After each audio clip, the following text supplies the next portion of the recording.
നമസ്കാരം. ഹൈദരാബാദിൽ കോൺഗ്രസിന് ചരിത്ര നേട്ടം. 2025 അവസാന ഘട്ടത്തിലാണ് ഗ്രേറ്റർ ഹൈദരാബാദ് മുനിസിപ്പൽ തെരഞ്ഞെടുപ്പ് നടക്കേണ്ടത്. വെറും 2 അംഗങ്ങൾ മാത്രമുണ്ടായിരുന്ന കോൺഗ്രസിനെ സംബന്ധിച്ച് ഇന്ന് അവിടെ അവരുടെ അംഗബലമാകട്ടെ 23 ആണ്.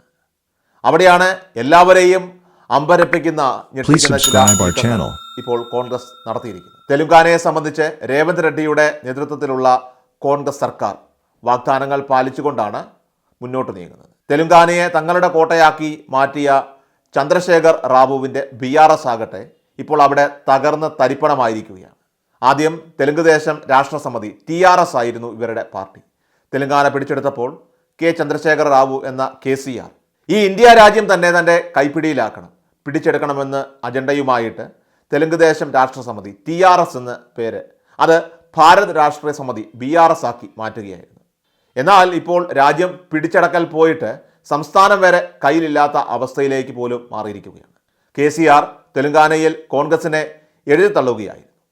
എന്നാൽ 2023 രേവന്ത് റെഡ്ഡിയുടെ നേതൃത്വത്തിൽ തെലുങ്കാനയിൽ കോൺഗ്രസ് വലിയ മുന്നേറ്റമുണ്ടാക്കിയിരുന്നു. അങ്ങനെ സംസ്ഥാനം രൂപീകൃതമായതിനു ശേഷം ആദ്യമായിട്ട് അവിടെ കോൺഗ്രസ് സർക്കാർ അതും ചരിത്ര ഭൂരിപക്ഷത്തിൽ നിലവിൽ വന്നു. 119 സീറ്റുകളുള്ള നിയമസഭയിൽ 75 സീറ്റുകൾ ഒറ്റയ്ക്ക് നേടിക്കൊണ്ടാണ് രേവന്ത് റെഡ്ഡി അധികാരത്തിൽ വന്നത്. അങ്ങനെ BRS വെറും 28 സീറ്റുകളിലേക്ക് ഒതുങ്ങിപ്പോയി. യഥാർത്ഥത്തിൽ 39 ആയിരുന്നു അംഗസംഖ്യയെങ്കിലും പിന്നീട് 11 MLAമാരാണ് BRS വിട്ട് കോൺഗ്രസിലേക്ക് ചേക്കേറിയത്. അതോടെയാണ് 39 നിന്നും 28 BRS കൂപ്പുകുത്തിയതും തകർന്നടിഞ്ഞതും. എന്നാൽ അവിടെ കൊണ്ടൊന്നും തന്നെ അവിടുത്തെ രാഷ്ട്രീയ സാഹചര്യങ്ങൾ അവസാനിച്ചില്ല. മുനിസിപ്പാലിറ്റികൾ പൂർണ്ണമായിട്ട് പിടിച്ചെടുക്കുവാനുള്ള നീക്കമാണ് ഇപ്പോൾ കോൺഗ്രസിൻ്റെ ഭാഗത്തു നിന്നും നടന്നുകൊണ്ടിരിക്കുന്നത്.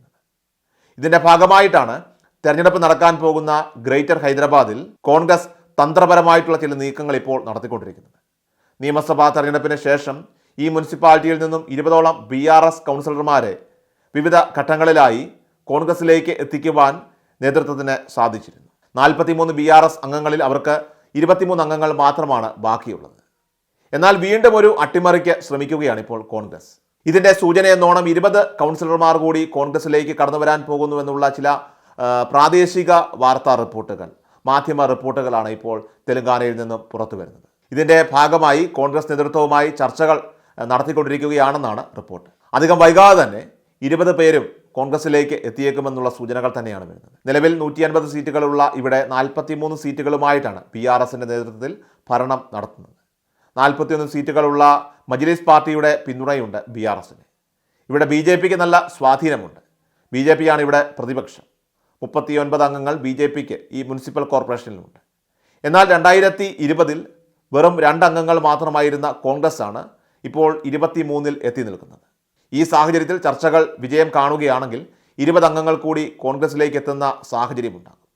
അങ്ങനെ വന്നാൽ 20 അംഗങ്ങൾ കോൺഗ്രസിലേക്ക് എത്തിയാൽ ഏറ്റവും വലിയ ഒരു ഒറ്റ കക്ഷിയായി തന്നെ അവിടെ കോൺഗ്രസിന് മാറാൻ സാധിക്കും. അല്ലെങ്കിൽ കോൺഗ്രസിന് സ്വാധീനമില്ലാത്ത ഗ്രേറ്റർ ഹൈദരാബാദിൽ കോൺഗ്രസ് മാറുമെന്നുള്ളത് ഉറപ്പാണ്. മൃഗീയ ഭൂരിപക്ഷം ഉണ്ടായിരുന്ന ചന്ദ്രശേഖർ റാവുവിൻ്റെ BRS ഓരോ വർഷവും കഴിയും തോറും ഇപ്പോൾ തകർന്ന് തരിപ്പണമായി അടുത്ത തെരഞ്ഞെടുപ്പോടുകൂടി തെലുങ്കാനയിൽ ഒരു വട്ടപൂജ്യമായി, ഒരു ഓർമ്മയായി മാറുമെന്ന് ഉറപ്പായിരിക്കുകയാണ്.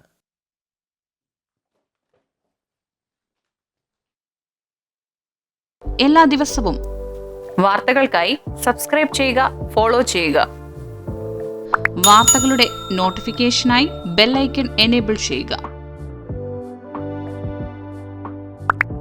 Please subscribe our channel.